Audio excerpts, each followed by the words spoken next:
নিজের শরীর সাথে পুরো পৃথিবীকে সুস্থ রাখতে হলে আমাদের খাদ্যাভ্যাসে কিছু গুরুত্বপূর্ণ পরিবর্তন আনা প্রয়োজন।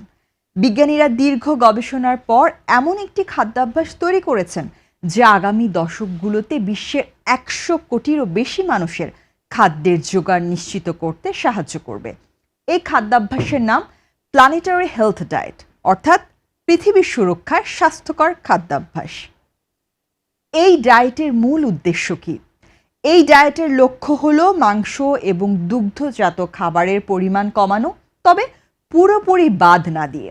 এর পরিবর্তে প্রোটিন চাহিদার একটা বড় অংশ মেটাতে উদ্ভিদজাত খাবারের উপর বেশি গুরুত্ব দেওয়া হয়েছে।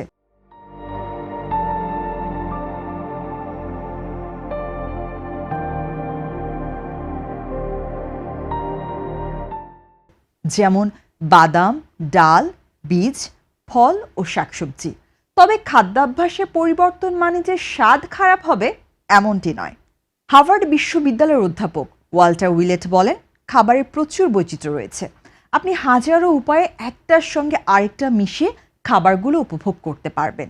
অর্থাৎ মাংস কমিয়ে বিকল্প প্রোটিনের উৎস খোঁজা, যেমন বাদাম, ডাল, বীজ, ফল এবং শাকসবজি। এখন প্রশ্ন আসতেই পারে, আমাদের খাদ্যাভ্যাসে কী ধরনের পরিবর্তন আনতে হবে? আপনি যদি প্রতিদিন মাংস খেয়ে থাকেন তাহলে আপনার ডায়েটে বড় ধরনের পরিবর্তন আনা জরুরি। তার মানে এই নয় যে আর মাংসই খাবেন না। কিছু পরিবর্তন এমন হতে পারে, যেমন মাংস খাবেন তবে তা খুবই সীমিত পরিমাণে। এই ধরুন, রেড মিট খেতে চাইলে সপ্তাহে একদিন, আরেকদিন মাছ বা মুরগির মাংস, বাকি দিনগুলোতে প্রোটিন নেবেন উদ্ভিদজাত খাবার থেকে।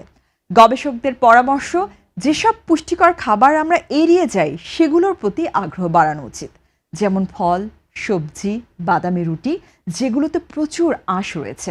এছাড়া প্রতিদিনের খাদ্য তালিকায় শস্য, ডাল, বাদাম, বীজ এসব যুক্ত করা অপরিহার্য এবং প্লেটের অন্তত অর্ধেক হওয়া উচিত ফল ও সবজি। বিজ্ঞানীরা এই খাদ্যাভ্যাসের মাধ্যমে কিছু নির্দিষ্ট খাবারের পরিমাণও উল্লেখ করে দিয়েছেন যা আপনি প্রতিদিন খেতে পারবেন। আর সেগুলো হলো বাদাম 50 গ্রাম, ডাল, ছোলা, সিমের বিচি 75 গ্রাম, মাছ 28 গ্রাম, ডিম প্রতিদিন 13 গ্রাম, সপ্তাহে 1-2টি, মাংস, লাল মাংস 14 গ্রাম, মুরগি 29 গ্রাম। কার্বোহাইড্রেট অর্থাৎ শস্য জাতীয় খাবার যেমন রুটি এবং চাল দিনে 232 গ্রাম খাওয়া যাবে। এছাড়া আলুর মতো অন্যান্য শ্বেতসার সবজি দিনে 85 গ্রাম। ডেইরি বা দুগ্ধজাত খাবার দিনে 250 গ্রাম, যা কিনা 1 গ্লাস দুধের সমান।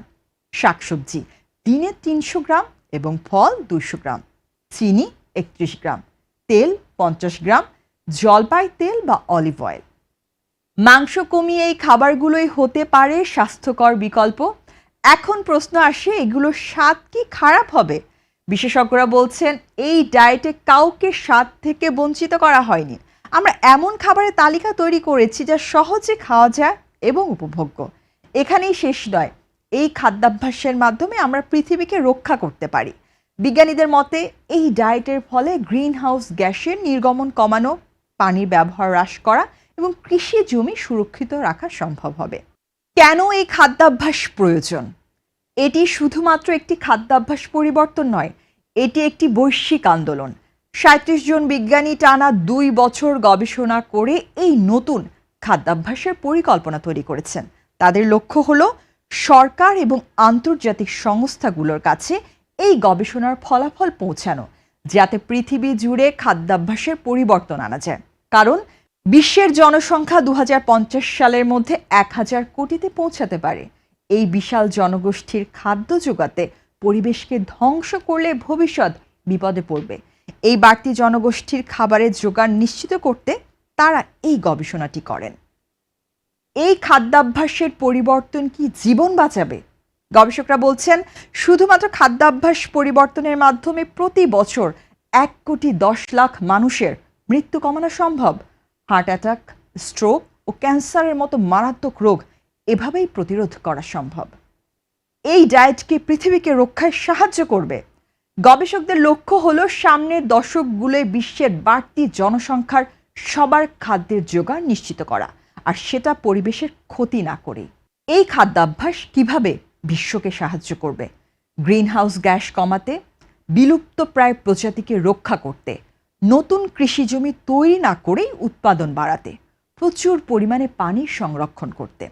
বিশেষজ্ঞরা বলছেন এই পরিকল্পনা বাস্তবায়ন করতে হলে পৃথিবীর প্রতিটি প্রান্তে খাদ্যাভ্যাসে পরিবর্তন আনতে হবে এবং এই পরিবর্তন আনা সম্ভব।